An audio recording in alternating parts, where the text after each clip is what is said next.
Hello मेरे प्यारे बच्चों, कैसे हैं आप लोग। क्वेश्चन पूछो में आपका स्वागत है। मेरा नाम है विशाल गंगवार और मैं हूं आपका मैथ्स टीचर।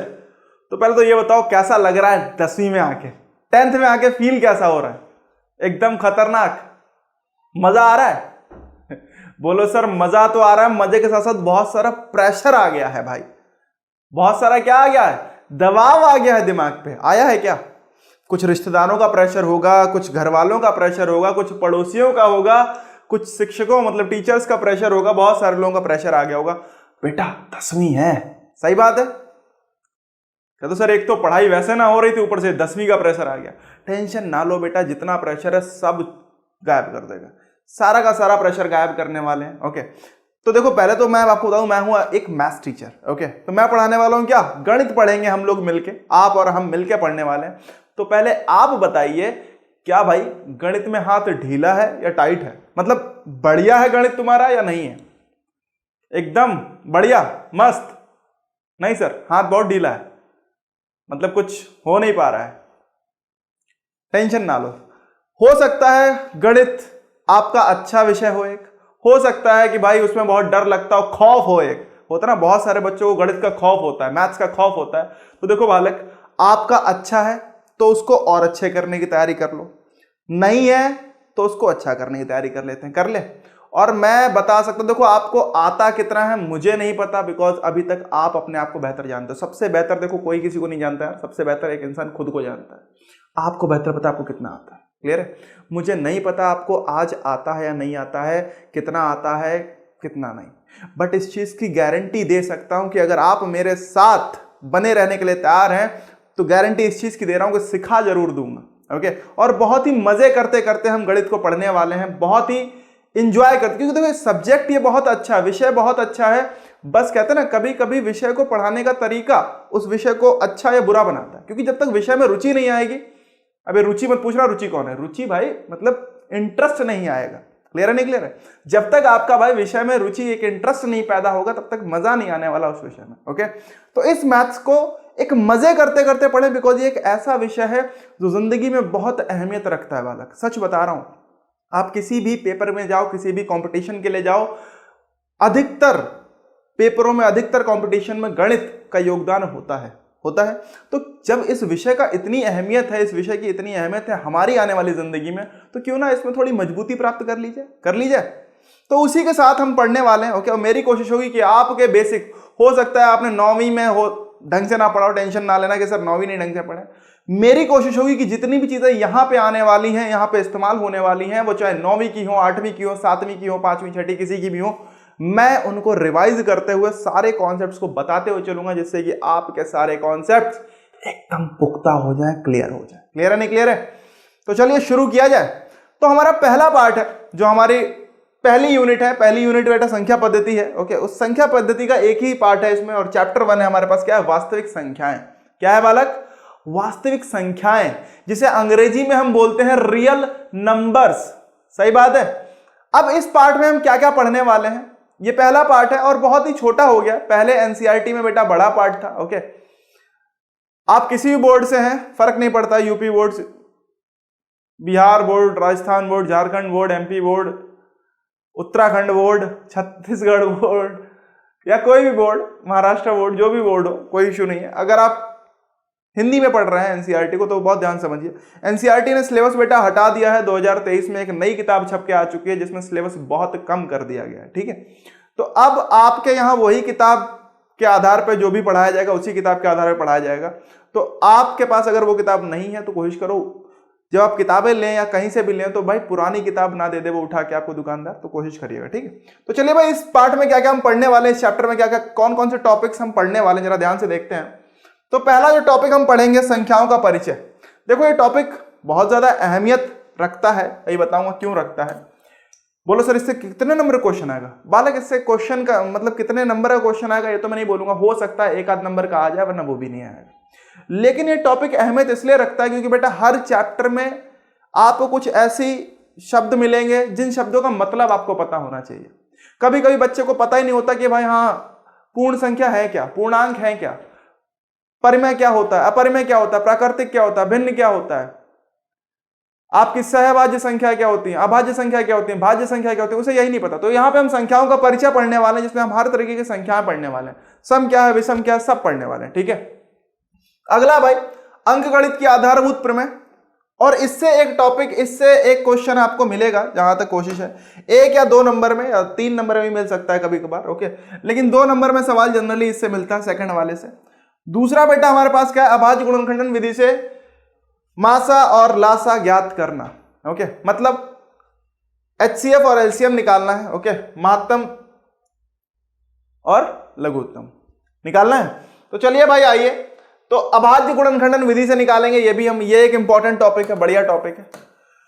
फिर प्रमेय 1.2 ये पूछी नहीं जाएगी आपसे, बस इसका इस्तेमाल करना है हमें इसमें। ओके, ये पूछी नहीं जाएगी, लेकिन ये जो सबसे अहम, कोई अगर पूछो कि सर इस चैप्टर में सबसे जरूरी टॉपिक क्या है, तो मैं आपको बता दूं ये है सबसे अहम, सबसे इंपॉर्टेंट टॉपिक ये रहा वाला, क्या है कि संख्याओं की अपरिमेयता ज्ञात करने की विधि। ओके, कुछ अपरिमेय संख्या होंगी, उनको हमें क्या करनी होगी, उनकी उपपत्ति करनी होगी कि हाँ भाई ये अपरिमेय हैं। ओके, और यहां से एक क्वेश्चन जरूर मिलता है आपको 3 नंबर 4 नंबर का, मिलना ही ये निश्चित है। ओके, मतलब आप देखोगे, अगर पिछले 10 साल के पेपर उठा के देखोगे तो उन 10 साल में से 8 साल कम से कम ये क्वेश्चन मिला है आपको, और सिर्फ बहुत ही आसान सा सवाल होता है, कुछ भी नहीं होता इसमें। ओके, कुछ भी नहीं, बहुत आसान सा होगा। ठीक है, तो चलिए इसको अभी हम हल करने वाले हैं, इसको अभी हम सिद्ध करने वाले हैं। ओके, तो चलिए शुरुआत की जाए, क्या संख्याओं का परिचय शुरू किया जाए। तो चलिए आइए भाई संख्याओं का परिचय शुरू करते हैं, देखते हैं कितना आता है आपको। ओके, तो ये पहला लेक्चर बेटा संख्याओं का परिचय पे, मैंने फिर से बोला, देखो ये लेक्चर बहुत अहम है। जैसे ना नींव हमें दिखती नहीं है घर की, जो घर की नींव होती है वो दिखती नहीं है, देखते हैं तो ऊपर घर दिखता है, लेकिन वो टिका तो एक नींव पे होता है ना, उसी तरीके से ये भी बेटा नींव है आपकी। यहां पे आपको संख्याओं के बारे में नहीं पता होगा तो फिर आगे आपको बहुत दिक्कत होने वाली, बहुत सारी। जैसे आपका एक और चैप्टर बढ़ गया है इस बार, क्या बढ़ गया है, एपी, पता है नहीं पता, चलो अच्छा बात की बात है, बहुत सारे कम भी हुए, टेंशन ना लो, मतलब एपी पहले भी थी बट अब दोबारा आ गई है। ओके, तो आइए अच्छा शुरू करते हैं। पहले हमारे पास क्या है, ओके, संख्याओं का परिचय शुरू करने वाले हैं। क्या करने वाले हैं भाई, संख्याओं का परिचय, हेडिंग डाल देते हैं। चलिए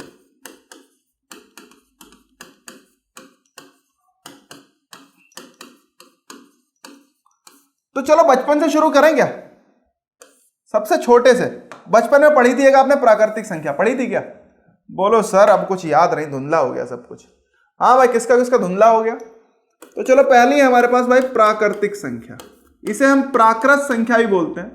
ओके, बहुत सारी किताब एनसीईआरटी में आपका प्राकृत संख्या ही लिखा है। ओके, अंग्रेजी में इसे बोला जाता है बेटा नेचुरल नंबर। क्या बोला जाता है, नेचुरल नंबर। ओके, अंग्रेजी में इसे बोलते हैं हम नेचुरल नंबर, और इसे हम प्रदर्शित करते हैं बेटा एन से। किससे, एन से प्रदर्शित करते हैं। किससे करते हैं, एन से।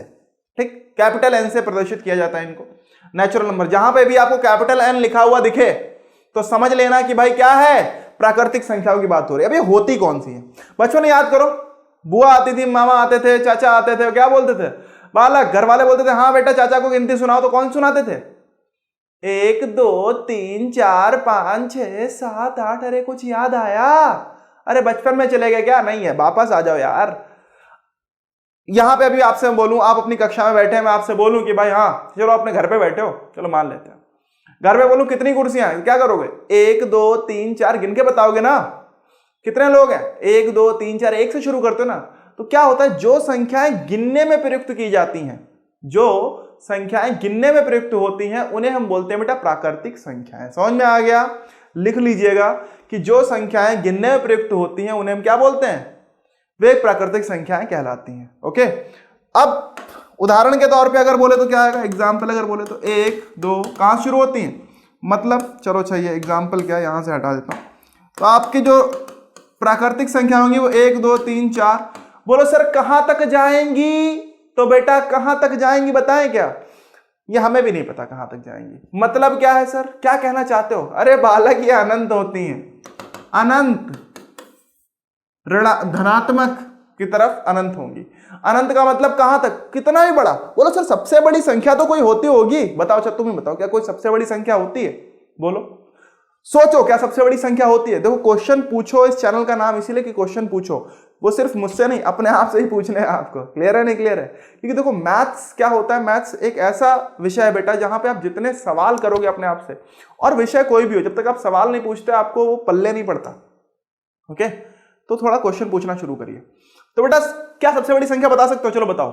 बोलो सर एक के आगे इतना जीरो, या 9 के आगे इतना जीरो। सोचो उस सबसे बड़ी संख्या में अगर मैं 1 जोड़ दूं तो क्या होगा? उससे आगे की संख्या मिल गई। बोलो सर मिल गई, मान लो ये बड़ी हो गई, तो फिर अगर इसमें मैं 1 जोड़ दूं तो फिर से एक बड़ी संख्या मिल गई। ऐसे बेटा क्या होगा? संख्याएं बढ़ती जाएंगी। तो ये हम क्या क्या कह सकते हैं कि सबसे बड़ी संख्या क्या है? अनंत तक जाती है। क्लियर है नहीं क्लियर? तो ये प्राकृतिक संख्या हो गई। अब अगला जो हमारा आता है बालक, अगला जो आएगा वो क्या आएगा? सेकंड आएगा, वो आएगा पूर्ण संख्या। क्या आएगा बालक? पूर्ण संख्या। हाँ भाई, तो पूर्ण संख्या क्या होती है ये बता दो भाई जल्दी से। बोलो सर कि पूर्ण संख्या क्या होती है? इन्हें बेटा अंग्रेजी में हम क्या बोलते हैं? अंग्रेजी में बोले तो इन्हें बोलते हैं होल नंबर। क्या बोलते हैं बालक? अरे बोलो बोलो यार, देखो बोलते बालते रहो थोड़ा बहुत। और कमेंट सेक्शन, अगर आपको पसंद आ रहा है, मजा आ रहा है, तो बेटा कमेंट सेक्शन में लिख के बताएं और वीडियो को लाइक करें।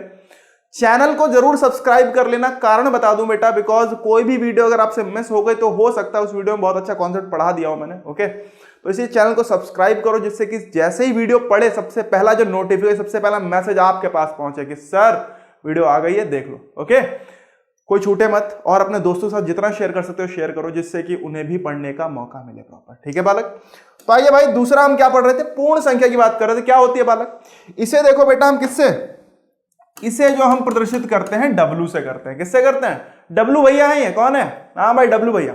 अब ये W भैया क्या कह रहे हैं, होती क्या है ये समझ लो बालक। जब हम प्राकृतिक संख्या में जीरो मिला देते हैं, मान लो जीरो और प्राकृतिक संख्याओं का जो संग्रह होगा, उस संग्रह को हम क्या बोलेंगे? उस संग्रह को हम बोलेंगे बालक, क्या बोलेंगे? पूर्ण संख्या बोलेंगे सर। मतलब क्या है कि इसमें 0 1 2 3 बस जीरो मिल जाएगा। प्राकृतिक में जीरो मिला दो तो ये हो गया हमारा कहां तक? ये भी प्लस में अनंत तक जाने वाला है। समझ में आ गया? तो हम बोल सकते हैं जीरो और प्राकृतिक संख्याओं का संग्रह पूर्ण संख्या कहलाता है। क्लियर है नहीं क्लियर है? समझ में आया क्या? लिखना चाहते हैं तो आप लिख लीजिए। ओके, क्योंकि इनमें से कुछ ऐसा पूछा, ये आपको पता होनी चाहिए होती क्या क्या है। ओके, तो जीरो और प्राकृतिक संख्याओं का संग्रह पूर्ण संख्या कहलाता है। अगला आते हैं बेटा, तीसरा हमारे पास है, क्या है भाई? तीसरा है बेटा पूर्णांक। क्या है? पूर्णांक। ओके, अब ये पूर्णांक क्या है सर? ये तो अलग ही कुछ खिचड़ी पक रही है। अरे बालक ध्यान करो, ध्यान करो, ध्यान करो थोड़ा सा। क्या करो सर? इन्हें अंग्रेजी में कहते हैं बालक इंटीजर्स। क्या बोलते हैं इन्हें अंग्रेजी में? अंग्रेजी में कहते हैं इन्हें देखो अंग्रेजी जानते हो, चलो कारण बता दूं क्यों। क्योंकि आगे जब आप जाओगे, ग्रेजुएशन में जाओगे, पोस्ट ग्रेजुएशन में जाओगे, तो वहां बेटा सब अंग्रेजी में ही मिलेगा ज्यादातर। वहां ये हिंदी नहीं चलेगी। समझ में आ रहा नहीं आ रहा है? तो इसीलिए आपको अंग्रेजी में आना भी जरूरी है। इसे देखो किससे प्रदर्शित करते हैं? कुछ किताबें आई, इंटीजर का मतलब आई से प्रदर्शित करती हैं, और कुछ किताबें जेड से, लेकिन ज्यादातर किताबें करती हैं बेटा जेड से। किससे करती हैं? जेड से। आपकी एनसीईआरटी में भी जेड से, तो हम भी अभी जेड की बात करेंगे। किसकी करेंगे? जेड की। ठीक, अब ये होती क्या है सर? पहले ये बताइए, समझ लो बेटा कि अगर मैं पूर्ण संख्याओं में, पूर्ण संख्याएं देखो तो ये सब अभी सब धनात्मक है, सब कुछ धनात्मक दिख रहा है हमें, दिख रहा है सर। अच्छा मान लो मैं बोलूं, सोचो दिसंबर की ठिठुरती हुई ठंड में किसमें? दिसंबर की ठिठुरती हुई ठंड में अगर मैं बोलूं कश्मीर जाओ और कश्मीर का तापमान नाप के आओ कितना होगा, तो कितना बताओगे? अगर संख्याएं सिर्फ इतनी होती तो क्या करते? क्या कभी कश्मीर का तापमान बता पाते? क्योंकि वो तो बहुत माइनस में होता नहीं होता। लद्दाख का बोलता मैं, वो तो बहुत माइनस में होता। सियाचिन का बोलता बहुत माइनस में होता। मतलब मान लो -20 -25 -30 -10 कुछ भी हो सकता है। अब अगर वो संख्याएं होती ही नहीं तो हम कैसे नापते, कैसे माप पाते उस तापमान को? तो बेटा हमें जरूरत थी कुछ ऐसी संख्याओं की जो जीरो से छोटी हो। तो इसीलिए हमने क्या किया, जितनी भी प्राकृतिक संख्याओं में जब हम ऋणात्मक उन्हें ले लेते हैं, ओके, तो हम बोल सकते हैं कि पूर्ण संख्याओं और ऋणात्मक संख्याओं का जो संग्रह होता है उस संग्रह को क्या बोलते हैं? पूर्णांक बोलते हैं। मतलब क्या सर? मतलब यह है बालक कि मान लो मैंने लिखी प्राकृतिक संख्या है पहले, तो मतलब पूर्ण संख्या है, ठीक। अब क्या करें सर, अब इसमें अगर मैं क्या जोड़ दूं, इसमें मिला दूं क्या, ऋणात्मक संख्या। ऋणात्मक संख्या क्या होंगी, शून्य से इधर, तो शून्य से इधर हमने क्या किया, कुछ ऋणात्मक संख्याएं लिखनी। मान लो बेटा -1 -2 -3 -4, कहां तक जाएंगी ये बेटा, ऋणात्मक में कहां तक, अनंत तक जाने वाली है। समझ में आ रहा नहीं आ रहा है? तो बेटा ये जो संख्याएं हैं इन्हें हम कहते हैं क्या, पूर्णांक। क्लियर है नहीं क्लियर है? अब इसमें भी समझ लो, इसमें भी 3 तरीके के पूर्णांक आपको मिल जाएंगे। कैसे कैसे? अब इसमें जो -1 से इधर के पूर्णांक थे वो तो थे हमारे क्या, ऋणात्मक पूर्णांक। क्या थे बालक, ऋणात्मक पूर्णांक। अरे थे नहीं थे, थे सर। ओके, अच्छा इधर वाले क्या हो जाएंगे, धनात्मक। सीधी सी बात है, हो जाएंगे नहीं हो जाएंगे, बोलो बालक जल्दी से बोलो। इधर वाले क्या हो जाएंगे, धनात्मक हो जाएंगे। अरे रुको भाई, समझो, ठहरो। देखो बालक, ये बहुत बड़ा कंफ्यूजन होता है बच्चों को। उन्हें लगता है इधर का ऋणात्मक माइनस वाला, इधर वाला जितना सब प्लस हो गया। बालक ऐसा नहीं है, समझो क्यों नहीं है। बच्चा मुन्ना बेटा, देखो हुआ क्या यार, समझ लो मेरे भाई, कि सिर्फ 1 से लेके इधर वाले ये होते हैं धनात्मक पूर्णांक। क्या होते हैं, धनात्मक पूर्णांक। क्लियर है नहीं क्लियर है? बोलो सर फिर 0 क्या होता है? 0 बालक ना इधर का है ना उधर का है, ये है बीच वाला। क्या है? अरे 0 है बच्चा बीच वाला। बीच वाला मतलब बोले तो, अरे बीच वाला मतलब बीच वाला, समझ रहे हो ना यार, मतलब बीच में आ रहा है इसलिए बीच वाला है। अब हाँ, ज्यादा भावनाओं मत बहो यार, इधर आ जाओ। तो बीच वाले का मतलब क्या है, ये है उदासीन, मतलब न्यूट्रल है ये, ना धनात्मक होगा ना ये बेटा उदासीन होने वाला है। क्लियर है नहीं क्लियर है? ना धनात्मक होगा ना ऋणात्मक होगा। 0 बेटा ना धनात्मक पूर्णांक में आता है ना ऋणात्मक में, ये बहुत ध्यान रखिएगा, समझ के रखिएगा। क्लियर है नहीं क्लियर है? तो यहां से मेरे हिसाब से आप पूर्णांक भी समझ गए कि पूर्णांक क्या होता है। समझ में आ गया? आ गया तो बहुत अच्छी बात है बालक। चलिए अगले पे आते हैं। पूर्णांक के बाद एक हमारा आता है बेटा भिन्न। क्या आता है? भिन्न। तो ये हमारे ये पूर्णांक होगा, ठीक। पूर्णांक के बाद आता है भिन्न।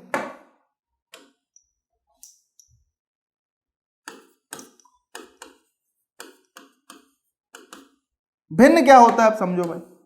मान लो ये क्या होते हैं, मतलब ये फ्रैक्शन होते हैं, इन्हें अंग्रेजी में फ्रैक्शन बोलते हैं, आपने सुना होगा। फ्रैक्शन होता क्या है, a part of a whole, मतलब कहीं ना कहीं बताऊं हिंदी में अगर बोलूं आपसे तो क्या कहते हैं इसे, जब हम किसी एक संपूर्ण चीज का किसी भाग को प्रदर्शित करते हैं, किसी भाग को निरूपित करते हैं किसी संपूर्ण चीज के, तो उसे बेटा हम भिन्न बोलते हैं। मान लो एक ऐसी संख्या लिख लो कि भिन्न वे संख्याएं हैं जो, लिख लो अच्छा, भिन्न वे संख्याएं हैं जो किसी संपूर्ण चीज के किसी भाग को निरूपित करती हैं। मतलब क्या है कि मान लो एक मेरे पास थी ये रोटी, मान लो हम घर पे खाने बैठे रोटी और आखिरी रोटी बची हुई थी, 4 लोग बैठे थे, 4 दोस्त बैठे थे भाई हम। अब क्या हुआ कि भाई सबको भूख लगी थी, बड़ी तेज आए थे, तो क्या किया उन्होंने एक एक और तोड़ लिया और 4 भाग में विभाजित कर दी। अब अगर 4 भागों में विभाजित कर दी, अब कोई मुझसे पूछे कि मुझे कितनी रोटी मिली, तो मुझे कितनी मिली बालक, मुझे तो सिर्फ एक हिस्सा मिला ना इसका, सिर्फ एक हिस्सा। ओके, संपूर्ण, ये पूरा संपूर्ण मतलब पूरे का एक हिस्सा मुझे मिला। अब पूरे के हिस्से कितने हुए टोटल, 4 हुए हैं और मुझे मिला 1, तो मुझे कितना मिल गया, 1/4 मिल गया नहीं मिल गया। ऐसे इसे भी 1/4 मिल गया होगा, 1/4 1/4। ओके, अब मान लो हम 3 ही लोग होते और 4 हिस्से होते, तो एक आदमी 2 हिस्से खा जाता। क्या खा जाता, 2 हिस्से। अब अगर एक आदमी 2 हिस्से खा जाता है, इसका मतलब क्या है कि भाई एक आदमी 2 हिस्से खाता, तो वो 2 हिस्से खा गया, कितने हिस्से में से, 4 हिस्सों में से। ओके, तो बेटा ये हो जाता, तो देखो 1/2 आ जाता। इसका मतलब क्या है कि वो आधी रोटी खा जाता। समझ में आ गया या नहीं आ गया, पक्का? तो ये होते हैं बेटा भिन्न। तो भिन्न बेटा जनरली आप क्या करोगे, अंश बटे हर के रूप में आपको व्यक्त कर दिए जाते हैं। ओके, जैसे मान लो 2/3 लिखा, 4/6 लिख दिया, 1/5 लिख दिया, ऐसे जो संख्याएं होती हैं इन्हें भिन्न बोलते हैं। ओके, अब ये भिन्न है, अब इसमें हम अभी देखेंगे आगे और भी चीजें देखेंगे। ओके, तो समझ में आ गया बेटा फ्रैक्शन या भिन्न क्या होते हैं। क्लियर है नहीं क्लियर है? भिन्न। अब अगला देखो भाई, अगला बहुत ही मजेदार सी संख्या है जो आप बहुत बार पढ़ चुके हो और बहुत जरूरी भी है। क्या है भाई, 5वीं संख्या हमारे पास, यह है परिमेय संख्या। क्या है बालक, परिमेय संख्या। क्या होती है सर, तो आइए भाई परिमेय क्या होती है। इसे बेटा हम Q से, किससे करते हैं, Q से प्रदर्शित करते हैं।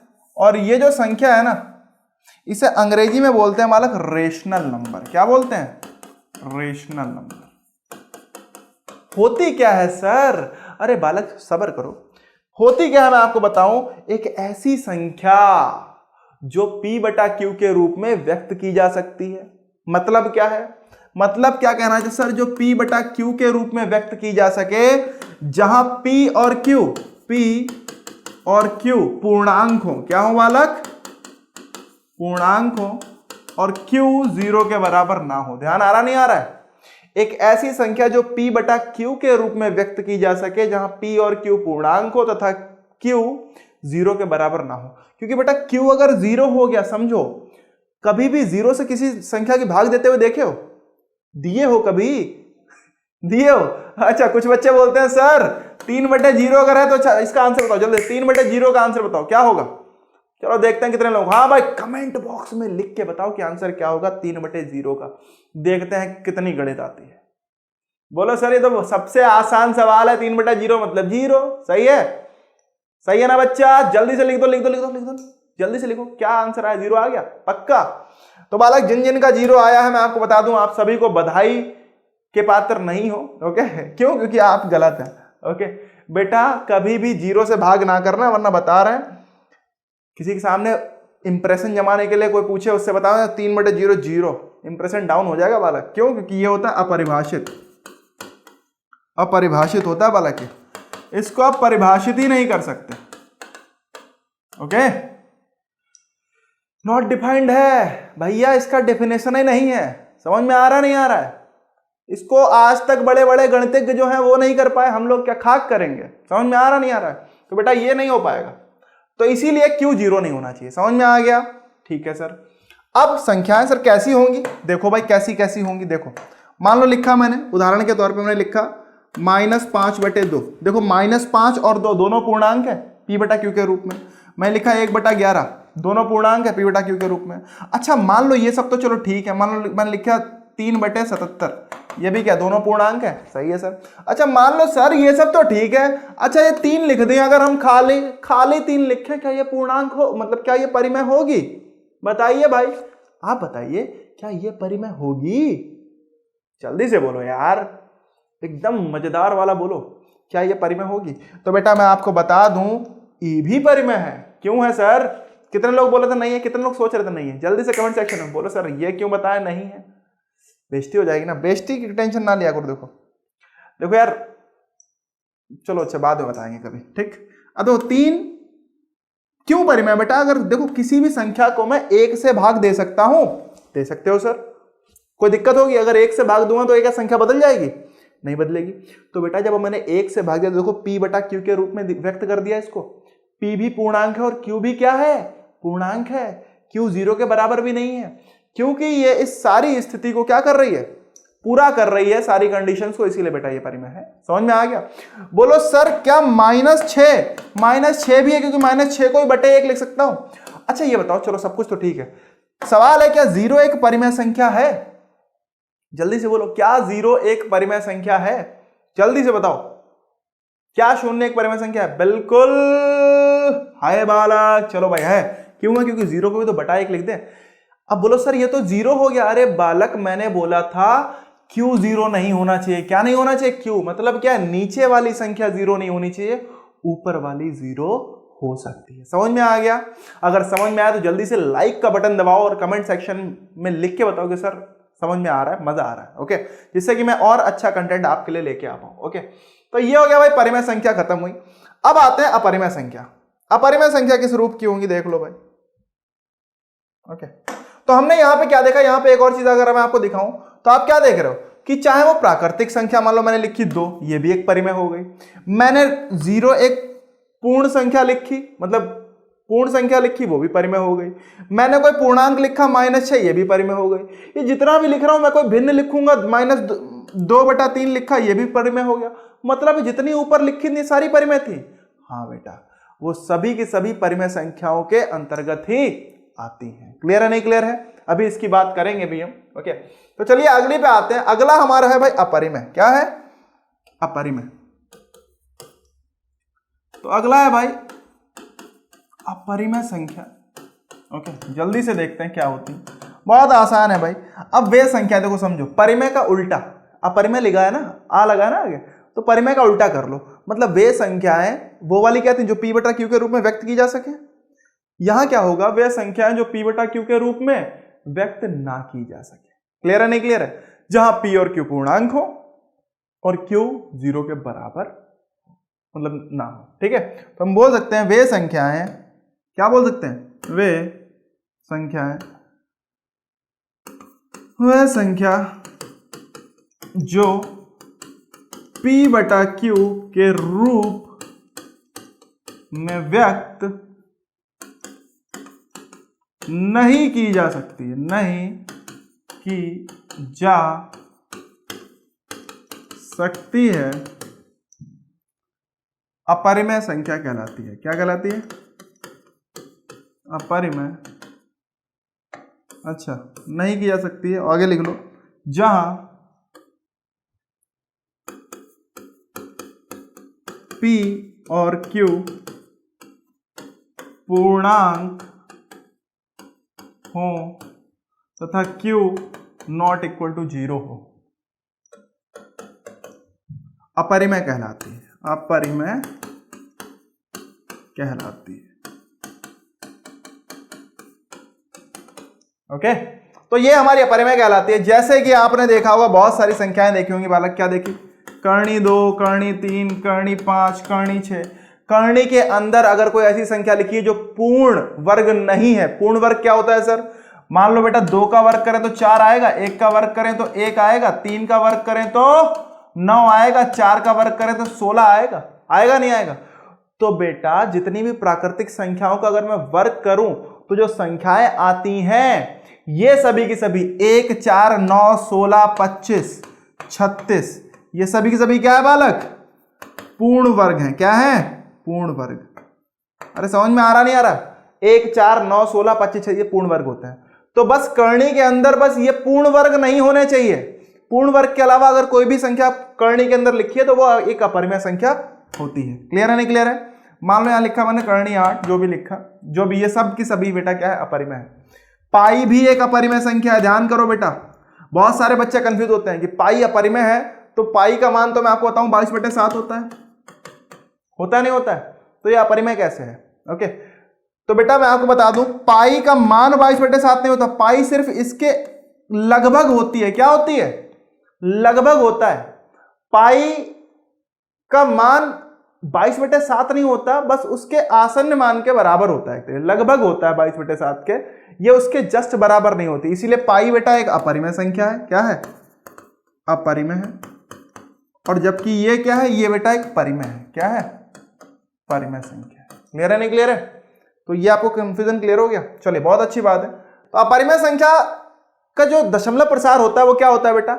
इसका जो दशमलव प्रसार होगा ऐसा होगा 1.2, 3, 4, 5, 6, 7, 3, 0, 5, 0, डॉट डॉट डॉट। मतलब ना तो ये कभी खत्म होगा और ना ही कभी कोई अंक या फिर कोई अंकों का खंड क्या होगा? उसकी पुनरावृत्ति होगी। मतलब क्या होगा? इसका अनवसानी अनावर्ती दशमलव प्रसार होने वाला है। क्या होने वाला है? अनवसानी अनावर्ती दशमलव प्रसार। क्लियर है नहीं क्लियर है? जबकि परिमेय संख्याओं का जो दशमलव प्रसार होता है वो क्या होता है? या तो शांत दशमलव प्रसार होगा या फिर होगा अनवसानी आवर्ती। मतलब क्या होगा? मान लो या तो शांत, ऐसा हो जाएगा, शांत हो जाएगा 2.35, मतलब क्या 5 पे आके खत्म हो गया, आगे कुछ है ही नहीं। ओके, या फिर ऐसा होगा 10 दशमलव, मान लो लिखा है 10/3 अगर बोले तो क्या आ जाएगा? 3.333333। 3 की पुनरावृत्ति होती जा रही है तो ये कभी नहीं खत्म होगा, इसलिए अनवसानी है। और 3 की पुनरावृत्ति हो रही है इसलिए बेटा अनवसानी आवर्ती दशमलव प्रसार है। ठीक, तो परिमेय का ऐसा होता है और अपरिमेय का क्या होता है? ये होता है बेटा हमारा अनवसानी अनावर्ती। ठीक है, मैंने बेस कोशिश की है कि ज्यादा सारी चीजें कवर कर दूं। अब चलो इनको एक बार बाइंड अप कर देते हैं। बाइंड अप करने से पहले चलो वास्तविक संख्याएं देख लेते हैं क्या होती हैं भाई।